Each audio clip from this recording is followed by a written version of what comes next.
ஆனால் புதிய ஆட்சி பதவியேற்ற இந்த ஒரு மாத காலத்துக்குள்ளாகவே முதல்வர் விஜய் தம்பியை சுற்றி 4 பேர் பவர் சென்டர்களாக தலைமை செயலகத்தை ஆக்கிரமித்து ஐஏஎஸ் ஐபிஎஸ் உள்பட ஒட்டுமொத்த தலைமை செயலக நிர்வாகத்தை அவர்களது கட்டுப்பாட்டுக்குள்ளே கொண்டு வந்திருப்பதை பார்த்து இன்றைக்கு ஒட்டுமொத்த தமிழ்நாடு கவலைக்குள்ளாயிருக்கிறது.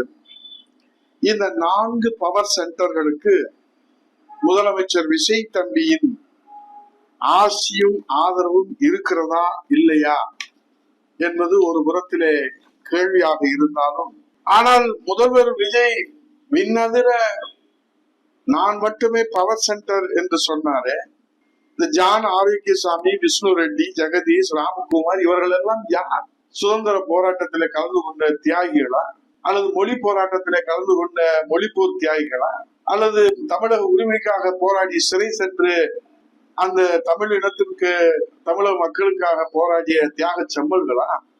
இந்த 4 பேர்களும் ஐஏஎஸ் அதிகாரிகளுக்கு இணையான அந்தஸ்து கொடுத்து கோட்டையிலே அமர வைத்திருப்பதன் ஒட்டுமொத்த நிர்வாகத்திலே கலக்கத்தை ஏற்படுத்தி இருப்பது முதல்வர் விஜய் தம்பிக்கு தெரியுமா தெரியாதா?